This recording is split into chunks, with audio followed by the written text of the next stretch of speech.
So, ayan, my early routine is maglilibag muna tayo ng mukha. Charot! Grabe naman sa maglilibag. Alisin lang natin yung mga dumi sa mukha ko. Marami kasi ako mga pekas, guys. Kaya, ayan. Ang sikreto natin is brilliant. Charot. Promoting daw tayo ng brilliant. Charot. Ayan, so ayan. Naglilinis na tayo.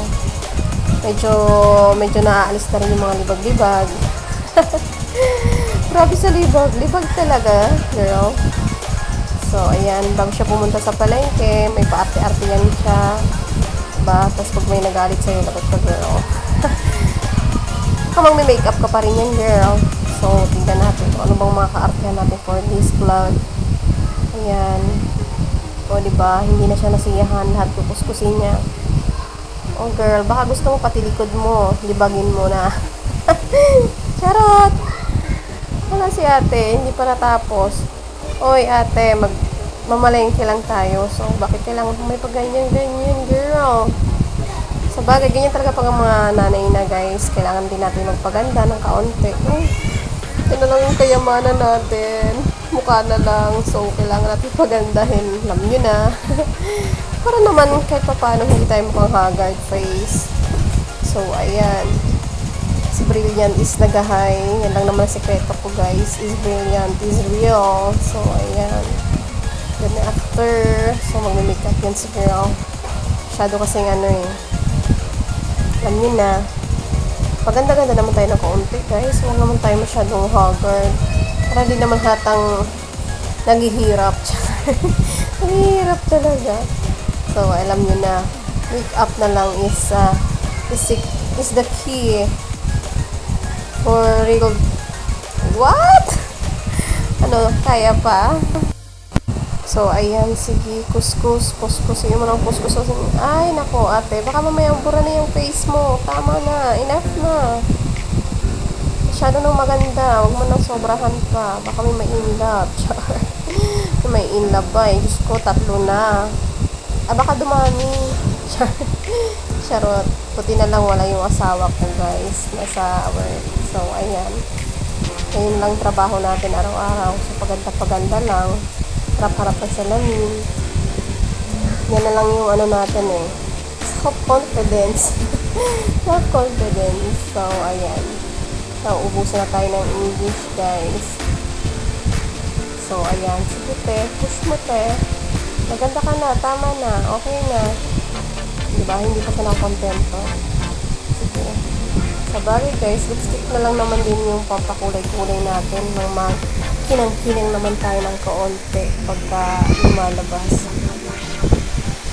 Like me, so I need some lipstick kasi anemic po ako, guys. So, alam niyo na. So, ayan. Kaya pa mabuksan. Yan na nga. Ayaw po. Yan lang naman yung kasiyahan ni Mami Che nyo is makeup.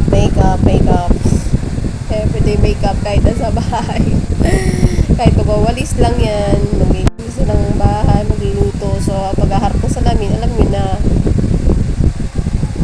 hindi yan mawala yung makeup niya. So, sige te, tusukin mo. Diba? Hindi marunong. Napapaghalataan ka niyan eh, no? Diba? Buburahin niya rin. So, ayan. Ang ending, wala na natira. Kaya mo pa, girl. Gusto mo, babubura na yan lahat. So, lipstick na lang ang ending. Aba, hindi pa nasiyahan. So, ayan, hindi nawawala yung eyeliner natin sa mata. Alam niyo na, guys. Dagdag colorete yan ni Cherry. Yan ang mga lagi kong kasama, guys, kung saan ako magpunta, yung lipstick, eyeliner. So, yan lagi naman ang bag ko, walang iba. Kahit walang pera yan, guys, basta may makeup. Buhay na. Charot. Siyempre, yan lang naman papabuhay natin, mga girls. Alam naman natin yan. Alam nyo na yan. So, ayan.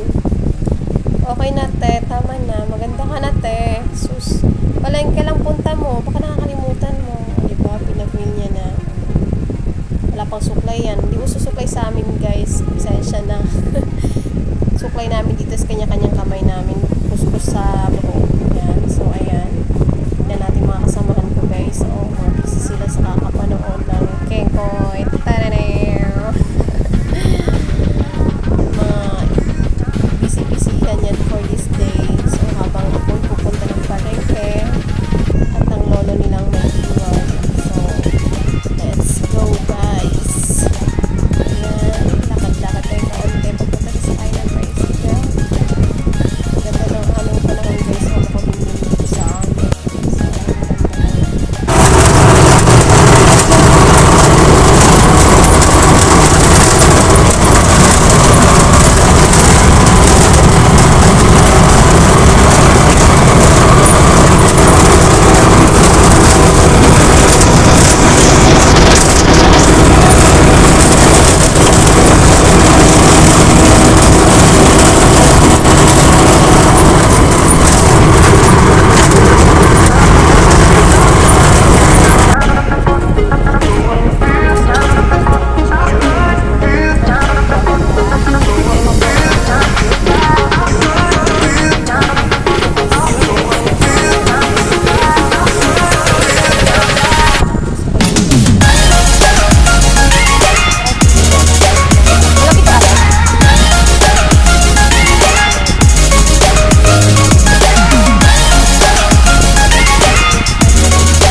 Check it.